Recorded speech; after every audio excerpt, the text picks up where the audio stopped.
सबको जय मसीह की। आज प्रभु का सन्निधि में आपके सामने उपस्थित होने के लिए प्रभु ने मौका दिया, इसलिए धन्यवाद देता हूँ। आप सबको जय मसीह की। अ, प्रभु परमेश्वर आप सबको आशीष करें। आज हम थोड़ी देर विश्वास के बारे में थोड़ा अ, सोचने के लिए चाहता हूँ। विश्वास, हम सब विश्वासी लोग हैं, मगर आजकल हमारा जिंदगी में क्या है, विश्वास कम होते जा रहा है। आज सेवक लोग और उनका परिवार, विश्वासी लोग, सब लोग विश्वास में मजबूत मजबूत होना चाहिए, विश्वास में स्ट्रॉन्ग रहना चाहिए। क्योंकि आज आज का जमाना ऐसा है, चारों तरफ से सतावट है, परेशानी है, दिक्कत है। इसके बीच में हमारे को एक अच्छा विश्वासी जिंदगी जीना बोले तो जीने के लिए हमारे को अच्छा दृढ़ विश्वास, मजबूत विश्वास चाहिए। उसके बारे में मैं आपके सामने थोड़ी समय विश्वास के बारे में बोलना चाहता हूँ। आज का वचन इब्रानियों का पत्रिका, उसका 11 अध्याय 9-10 पढ़ना चाहता हूँ। इब्रानियों का पत्रिका, उसका 11 अध्याय, उसका 8 से मैं पढ़ना चाहता हूँ। विश्वास ही से अब्राहम जब बुलाया गया तो आज्ञा मानकर ऐसी जगह निकल गया जिसे मिरास में लेने वाला था, और यह ना जानता था कि मैं किधर जाता हूँ, तो भी निकल गया। विश्वास ही से उसने प्रतिज्ञा किए हुए देश में, पराये देश में परदेशी के समान रहकर इसहाक और याकूब समेत जो उसके साथ उसी प्रतिज्ञा के वारिस थे, तंबुए में वास किया। के मसीह, इसमें अब्राहम के बारे में लिखे वाला है। ये इब्रानियों का पत्रिका, जो यहूदी विश्वासी लोग, यहूद में, इसराइल देश में जो यीशु मसीह को स्वीकार करके विश्वास में आए वाला विश्वासियों कलीसिया के लिए ये पत्रिका लिखता है। इसमें अब्राहम के बारे में बोला तो इसका एक दृढ़ विश्वास यहोवा के ऊपर, प्रभु परमेश्वर के ऊपर एक मजबूत विश्वास वाला एक व्यक्ति था अब्राहम। अब्राहम का जिंदगी देखा तो प्रभु परमेश्वर के एक बुलाहट उनके ऊपर था। प्रभु परमेश्वर ने उसको बुलाया तो उसने कोई भी चिंता नहीं किया।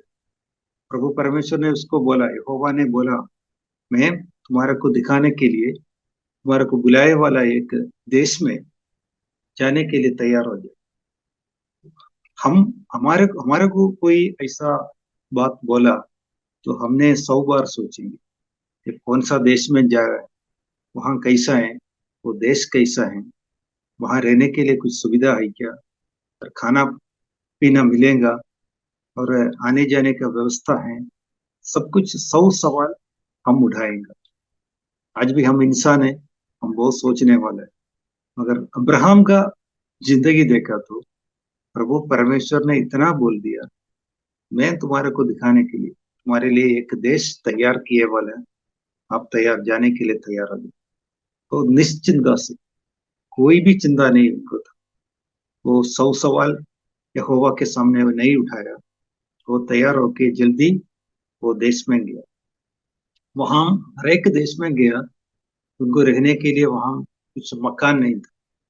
यहाँ लिखे वाला तंबू में रह के, तंबू में या टेंट में, टेंट बना के उसके अंदर परिवार के साथ रहने वाला एक व्यक्ति था अब्राहम। अब्राहम का जिंदगी में कोई प्रभु परमेश्वर के ऊपर जो आ, आज्ञा मिला उसके अनुसार ही जाए। उसको कोई निराशा नहीं, चिंता नहीं, आगे कल क्या हो जाएगा कुछ भी चिंता नहीं, क्योंकि उसको मालूम है यहोवा बुलाया, प्रभु परमेश्वर ने जो जगह तैयार किए वाला है वहां सब कुछ मिलेगा। इधर देखिए, अब्राहम का एक विश्वास था, वो तंबुए में रहता था, तंबू में रहते, उसमें ज्यादा सुविधा नहीं है, आज का जैसा कुछ भी सुविधा नहीं। वो तंबू में रह के उसने, उनके दिल में एक विश्वास था, उसका 10वीं वचन, क्योंकि वह उस स्थिर नींव वाले नगर की वाट जोहता था, जिसने जिसका रचने वाला और बनाने वाला परमेश्वर है। ये ऐसा एक इमारत के बारे में सोच रहा हूं। ये हमारा जिंदगी में देखा तो हम ऐसा एक इमारतें हमारा दिल में है क्या कभी? इसका देखिए वचन में, उस स्थिर नींव वाले नगर की वाट जोहता था, जिसका रचने वाला और बनाने वाला कौन है? प्रभु परमेश्वर।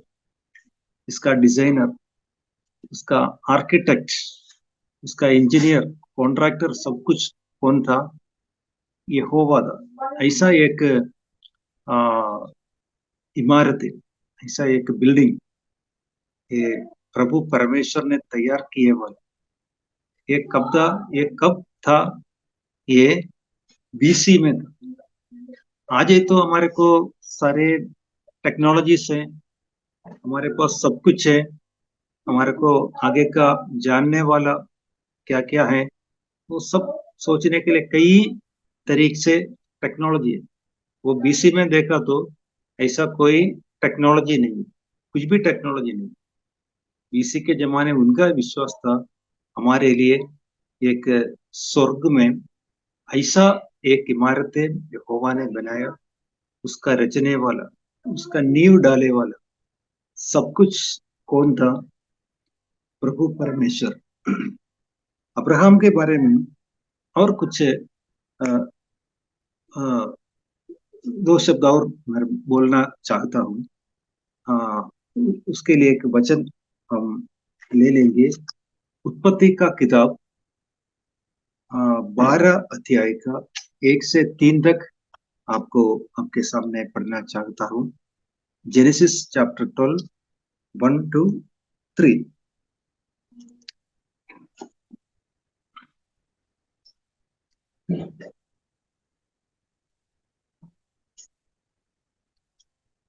उत्पत्ति का किताब है, 12 अध्याय जाएंगे। यहोवा ने अब्राहम से कहा, अपने देश और अपने कुटुंबियों और अपने पिता के घर को छोड़कर उस देश में चला जा जो मैं तुझे दिखाऊंगा, और मैं तुझसे एक बड़ी जाति बनाऊंगा और तुझे आशीष दूंगा और तेरा नाम महान करूंगा और तू आशीष का मूल हो। एक अब्राहम को एक वादा दिया, उसके आगे हम पढ़ेंगे, और उससे बढ़कर एक वादा दिया, जो उसका तीसरा वचन में ऐसा है, जो तुझे आशीर्वाद दे उन्हें मैं आशीष दूंगा, और जो तुझे कोसे उसे मैं शाप दूंगा, और भूमंडल के सारे कुल तेरे द्वारा आशीष पाए। ये अब्राहम को एक वादा दी।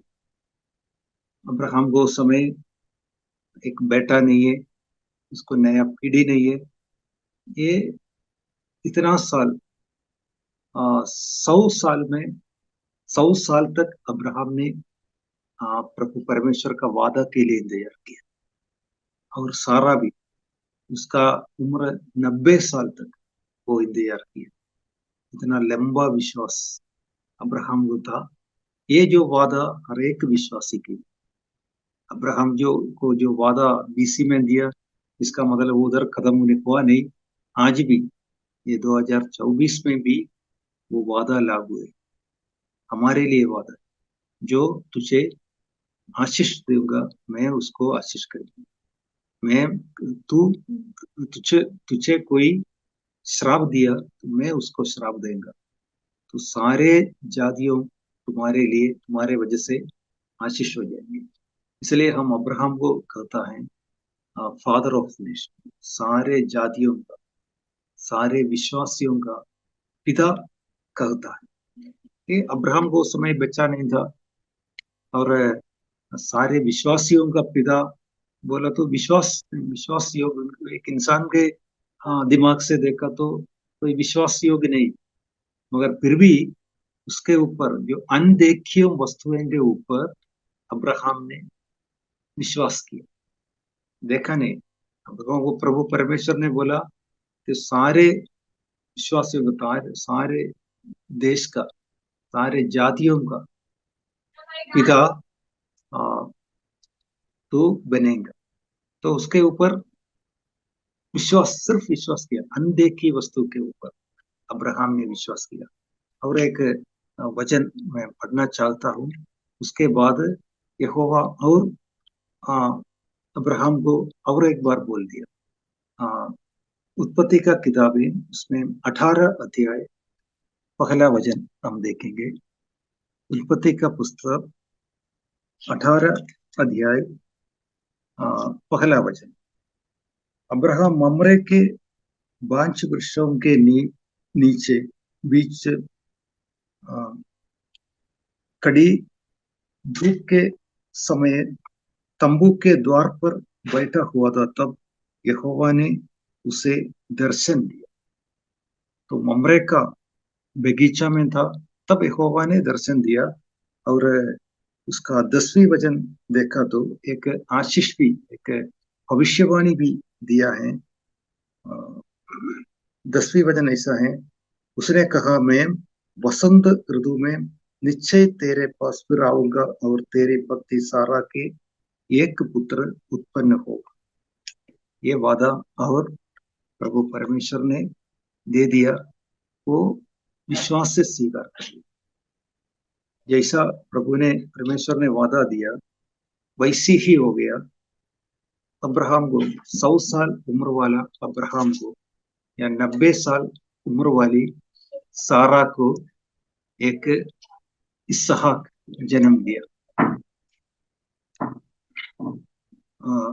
इधर देखिए, वो अब्राहम का विश्वास, अब्राहम का विश्वास ऐसा था, तंबू में रहता था, फिर भी उसने, उसका विश्वास था प्रभु परमेश्वर ने नींव डाले, एक उसका फाउंडेशन, उसका डिजाइन सब किए वाला एक इमारत है, वहां मुझे जाना है, उसका एक विश्वास था। ऐसा एक इमारत है हमारा पवित्र शास्त्र में लिखे वाला है क्या? जरूर अब्राहम का विश्वास सही है। अब्राहम का विश्वास ऐसा था, ऐसा एक इमारत प्रभु परमेश्वर हमारे लिए तैयार किए वाला है, जरूर वो इमारत में मैं जाऊंगा। ऐसा एक इमारत के बारे में प्रभु का वचन में बोले वाला है, ये जरूर जो अब्राहम का विश्वास सच था। इसमें प्रकाशित वाक्य में ऐसा एक इमारत के बारे में बोले वाला है। प्रकाशित वाक्य उसका 21 अध्याय 16 वचन मैं पढ़ना चाहता हूँ। रेवलेशन चैप्टर 21 और 16। वह नगर वर्गाकार बसा हुआ था और उसकी लंबाई चौड़ाई के बराबर थी, और उसने उस गज से नगर को नापा तो 750 कोस का निकला। उसकी लंबाई और चौड़ाई और ऊंचाई बराबर थी। इस यहाँ प्रेरित योहन्ना ने पत्मोस द्वीप में बैठकर ऐसा एक दर्शन देखा। स्वर्ग में एक इमारत बनाए वाला, प्रभु परमेश्वर के हाथ से बनाए वाला एक इमारत है। वो इमारत को लंबाई, चौड़ाई, ऊंचाई बराबर था, सेम। उसका लेंथ, उसका विड्थ, हाइट सेम।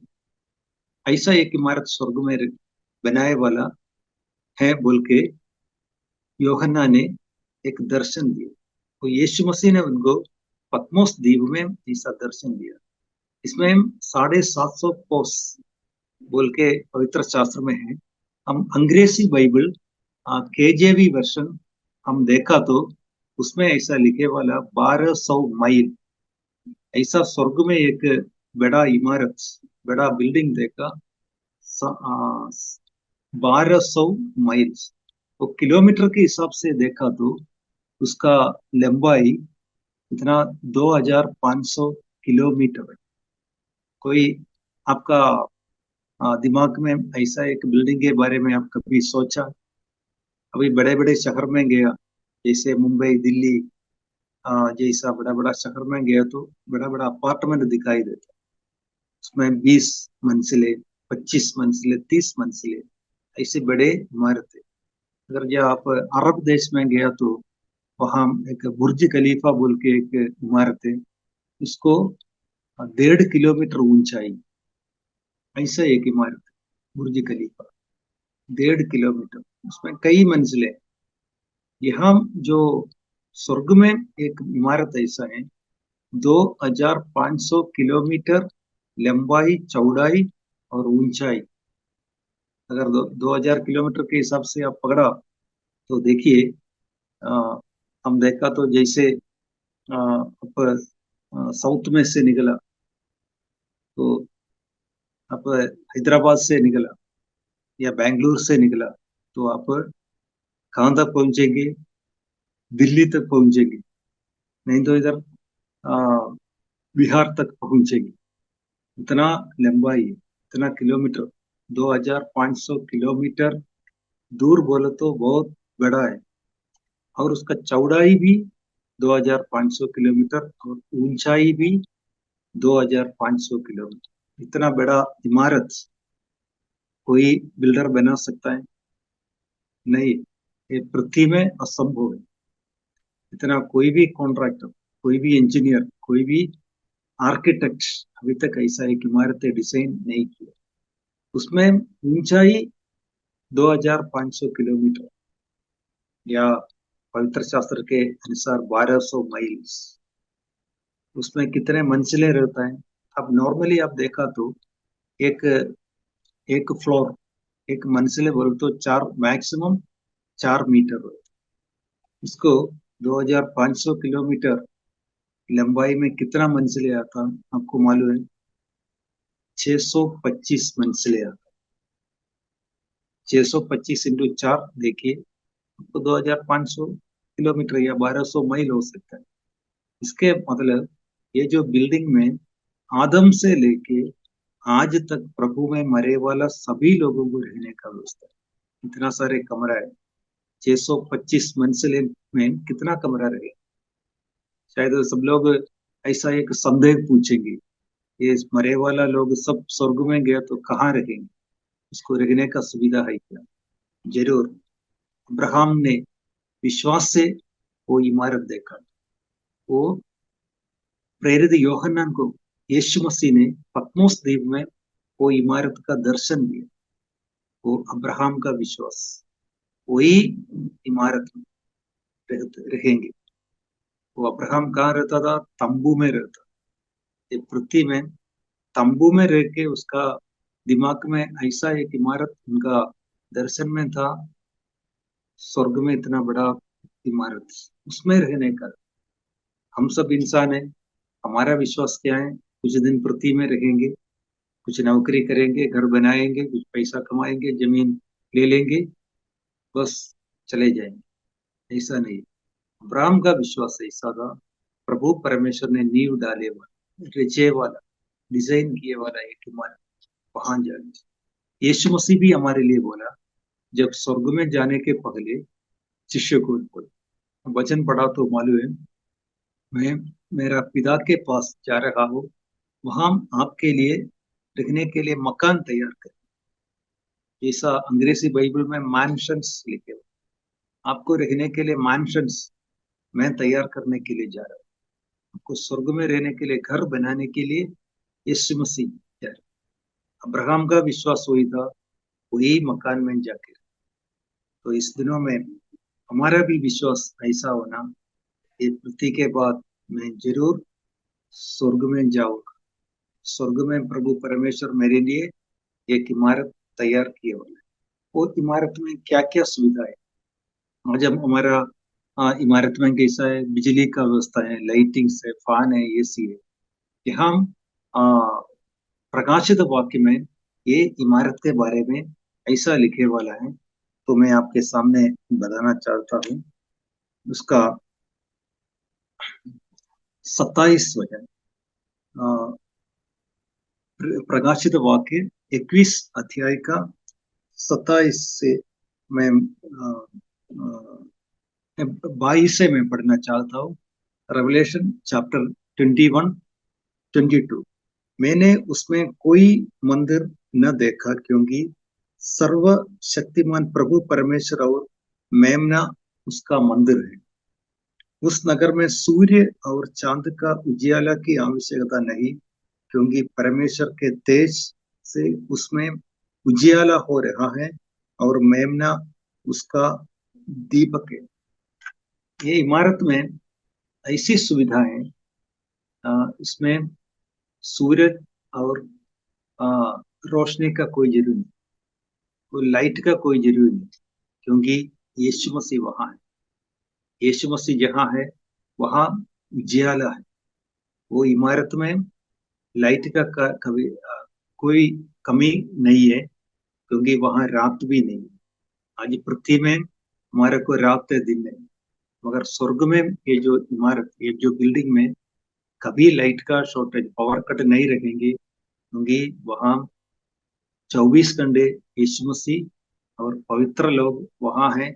उसके साथ प्रभु परमेश्वर है और पवित्र आत्मा भी है। वहाँ जियाला हमेशा रहता, वहाँ रात भी नहीं। मैं और नीचे पढ़ना चाहता हूँ। जाति जाति के लोग उसकी ज्योति में चले फिरेंगे, और पृथ्वी के राजा अपने अपने तेज का सामान उसमें लाएंगे।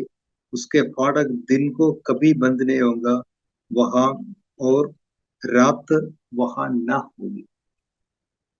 जाति जाति का लोग जो प्रभु में मरेगा, जो विश्वास में आएंगे, वचन के अनुसार जिएंगे, और जो प्रभु में मरेंगे, वो जरूर वो देश में, वो इमारत में आएंगे। वहां तो रात नहीं है, वहां हमेशा रोशनी है। वो जो सारे, वो जो वो जो इमारतें जो बनाया, वो हीरा से बनाए वाला, कई प्रकार का हीरा से बनाए वाला, इतना एक तेजोमय बिल्डिंग स्वर्ग में हमारे लिए। वही था अब्राहम का विश्वास, सारे पवित्र लोगों का विश्वास, जो प्रभु में मरेंगे, जो मसीह में रहेंगे, वचन के अनुसार जिएंगे, वो जरूर वो इमारत में जरूर पहुंचेगी। और ये भवन में ऐसा एक विशेषता है, उसका 27 वचन आपके सामने मैं पढ़ना चाहता हूँ। परंतु उसमें कोई अपवित्र वस्तु या घृणित काम करने वाला या झूठ का गढ़ने वाला किसी रीति से प्रवेश न करेगा, पर केवल वे लोग जिसके नाम मेमने के जीवन की पुस्तक में लिखा है। कोई भी अपवित्र वस्तु वो इमारत में कभी नहीं रहेगी, क्योंकि वो सिर्फ पवित्र लोगों के लिए बनाए हुआ। सारे झूठ बोलने वाला, गलत काम करने वाला, कोई भी लोग जो अपवित्र लोग, कुकर्मी लोग, कभी वो इमारत में नहीं पहुंचेंगे। वहां पवित्र लोग, जिसने वचन में लिखे वाला जीवन का एक किताब, मेमने का या यीशु मसीह ने एक जीवन का किताब तैयार किए वाला है, वही किताब में जिसका नाम लिखे वाला है, वही व्यक्ति वहां प्रवेश करेगा। इसलिए इस दिनों में अब्राहम का विश्वास जैसा हमारा भी विश्वास ऐसा रखना चाहिए। हम भी एक दिन वो इमारत में प्रवेश करें। उसके लिए क्या चाहिए? मेरा जो वचन सुनने वाला मेरा प्यारे भाई बहनों, मेरे को इस समय आपको बोलना है, हमारे को वो जीवन का ज्योति में स्वर्ग में हमारे को लेके जाने वाला एक ही व्यक्ति है। ये आसमान के नीचे, पृथ्वी के ऊपर एक ही व्यक्ति है, वो यीशु मसीह। यीशु मसीह मेमने का किताब, वह जीवन का किताब है। हमारा नाम लिखने का योग्य एक ही व्यक्ति यीशु मसीह। यीशु मसीह के बिना ये कोई भी हमारा दुनिया में, ये पृथ्वी में, ये इंसान के बीच में कोई नाम नहीं। एक ही नाम यीशु मसीह, वो उद्धार करता है। उसमें जो विश्वास करेंगे, उसको वचन के अनुसार जिएंगे, उसका नाम जीवन का किताब में लिखेंगे। जो व्यक्ति वचन के अनुसार नहीं जिएंगे, या आप लोग कई बार सुसमाचार सुना होगा, कई बार आपको कोई भी या सेवक लोग या सुसमाचार प्रचार करने वाला लोग कभी आपको सुसमाचार सुनाया होगा, आप कभी वो स्वीकार नहीं किया या आप इनकार किया, तो कभी आपको इमारत में, स्वर्ग में हमारे लिए तैयार ये वाला इतना बड़ा इमारत में कभी प्रवेश नहीं करूंगा। अगर हम प्रवेश नहीं किया तो फिर कहाँ जाएंगे? फिर हम नरक के तरफ जाएंगे। स्वर्ग और नरक, इसका बीच में जाने के लिए कोई जगह नहीं है। इस दिनों मेरा वचन सुनने वाला मेरा प्यारे भाइयों बहनों, मेरे को इस दिन समय आपको मैं बताना चाहता हूँ, आप यीशु मसीह के पीछे हैं। आप यीशु मसीह का वचन सुनने वाला है तो जरूर आपका नाम मेमने का किताब या जीवन का किताब में आपका नाम रहेंगे।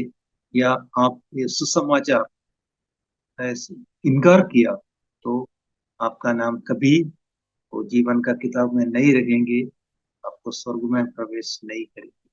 इसलिए अब्राहम का विश्वास, कोई इमारत पृथ्वी में, शायद आपको घर रहेंगे या घर नहीं रहेंगे, आप किराए से रहने वाला होगा, या आप अमीर होगा या गरीब होगा, मगर इस दिनों में हमारे को एक ही विश्वास चाहिए, मेरे को स्वर्ग में प्रवेश करना।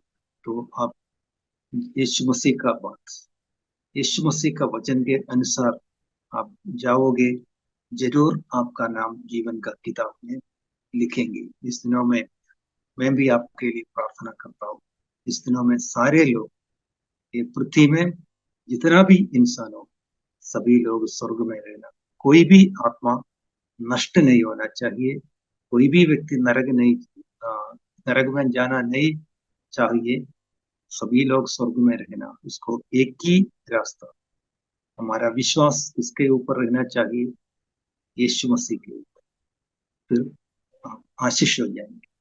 ये वजन से प्रभु परमेश्वर आप सबको आशीष करें। मैं इस समय मैं आप सबके लिए प्रार्थना करना चाहता हूँ। स्वर्गीय पिता परमेश्वर जी, आज इस समय प्रभु का सन्निधि में हम सबको समर्पित करके मैं प्रार्थना करता हूँ। प्रभु परमेश्वर जी, जो वचन सुनता है, वन सुनते रहता है, तो सभी भाई बहन लोग, सेवक लोगों को, सबको प्रभु परमेश्वर का सन्निधि में रह के मैं प्रार्थना करता हूँ। जो इस दिनों में सबको आशीष कीजिए, कृपा कीजिए। आपका वचन बहुमूल्य वचन, अमूल्य वचन, ये पूरा दुनिया में जाने के लिए आप कृपा दीजिए। पवित्र आत्मा आप सबको आशीष कीजिए, कृपा कीजिए, और आने वाले दिनों में जो विश्वास में नहीं आया, वो विश्वास में स्थिर रहने के लिए, यीशु मसीह के ऊपर विश्वास करने के लिए मैं प्रार्थना करता हूँ, विनती करता हूँ। सबके ऊपर दृढ़ विश्वास दीजिए प्रभु परमेश्वर जी। आप पवित्र आत्मा का अभिषेक से सबको भर दीजिए। इस दिनों में पूरा दुनिया में, पूरा भारत में, विशेषया उत्तर भारत में भी सुसमाचार प्रचार करने के लिए हमारे भाई बहन लोगों को आप कृपा दीजिए। आप सबको आशीष कीजिए। जो वचन सुनने वाला सभी लोग मन फिराने के लिए और यीशु मसीह में विश्वास रखे, उसका एक अच्छा विश्वास जिंदगी जीने के लिए कृपा दीजिए, और वचन के अनुसार जीने के लिए सबको कृपा दीजिए। और कोई भी निराश नहीं होना चाहिए। जो भी निराश में है, दुख में है, दिक्कत में है, बीमार में, उसके लिए मैं प्रार्थना करता हूँ। प्रभु परमेश्वर आप उसको चंगाई दीजिए, छुटकारा दीजिए, उसको सारे दिक्कत से, मुसीबत से आप निकाल दीजिए, विश्वास में दृढ़ कर दीजिए। सबको आशीष कीजिए। पवित्र आत्मा आपका सहभागिता सबके साथ रहे। सारे महिमा, सारे शक्ति, सारे सामर्थ्य मैं आपको ही दे रहा हूँ। हमारा प्रार्थना यीशु मसीह का पवित्र नाम है। आमीन, आमीन, हालेलुया। God bless you.